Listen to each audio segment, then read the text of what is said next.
ತಕ್ಷಣ ತಿಳಿಯುತ್ತೆ, ನೀವು ಪ್ರತಿಕ್ರಿಯೆಯನ್ನು ಕೊಡೋಕ್ಕೆ ವೇಗವಾಗಿ ಬಂದಿದ್ದೀರಾ.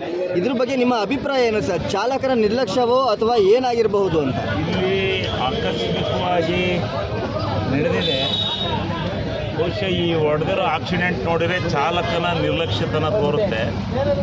ಅವನು ದಾರಿ ಬಿಟ್ಟು ಯಾಕಲ್ಲಿ ಹೋದ ಅಂತೇಳಿ ಅರ್ಥ ಆಗ್ತಾ ಇಲ್ಲ.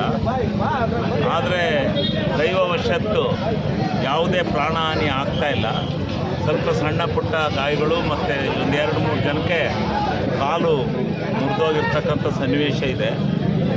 ಇಷ್ಟಕ್ಕೆ ಆ ದೇವರು ಎಲ್ಲರನ್ನೂ ಪಾರು ಮಾಡಿದ್ನಲ್ಲ ಅಂಥೇಳಿ ಆ ಭಗವಂತನಿಗೆ ನಾವು ಸುಮಾರು 6 ತಿಂಗಳು ಹಿಂದೆನೇ ಇದೇ ರೀತಿ ಒಂದು ಅಲ್ಲಿ ಬಸ್ ಆಕ್ಸಿಡೆಂಟ್ ಆಯಿತು ಇದೇ ಹೈವೇನಲ್ಲಿ.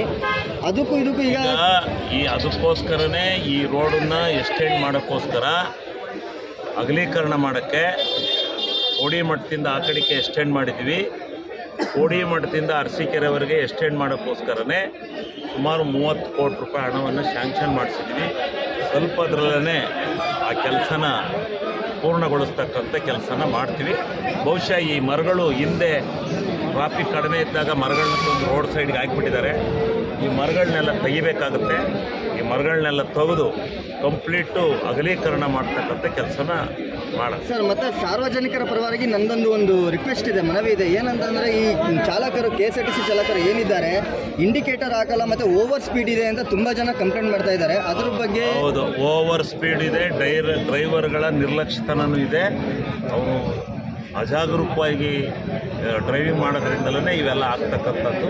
ಇದಂತೂ ಚಾಲಕನ ನಿರ್ಲಕ್ಷ್ಯತನವೇ ಇದಕ್ಕೆ ಕಾರಣ ಇದೆ. ಹುಷಾರಾಗಿ ಬರಲಿ. ಗೊತ್ತಿಲ್ಲ, ಲಂಚ ತಗೊಂಡು ಡ್ರೈವರ್ಗೆ ಯಾರು ಲಂಚ ಕೊಡ್ತಾರೆ? ಅವರೇ ಬರ್ತಾವ್ರೆ. ಹಂಗಿಲ್ಲ. ಇವೆಲ್ಲ ಜೀವನದಲ್ಲಿ ಸ್ಪೀಡ್ ಲಿಮಿಟ್ ಕಂಟ್ರೋಲ್ ಮಾಡಬೇಕು. ಸ್ಪೀಡ್ ಲಿಮಿಟ್ ಕಡಿಮೆ ಆದರೆ ಜನ ಗಲಾಟೆ ಮಾಡ್ತಾರೆ, ಜಲ್ದಿ ಹೋಗಲ್ಲ ಅಂತವ. ಎಲ್ಲ ಸಾರ್ವಜನಿಕ ಜೀವನದಲ್ಲಿ ಇದ್ದದ್ದೇ. ಆದರೆ ಈ ಘಟನೆನ ಪಾಪ ಎಲ್ಲರಿಗೂ ಒಳ್ಳೇದಾಯ್ತಲ್ಲ ಅಂತೇಳಿ ನಾವು ದೇವರನ್ನ ಪ್ರಾರ್ಥನೆ ಮಾಡ್ಕೊಂಡು ಇಷ್ಟಕ್ಕೆ ಸಮಾಪ್ತಿ ಆಯ್ತು.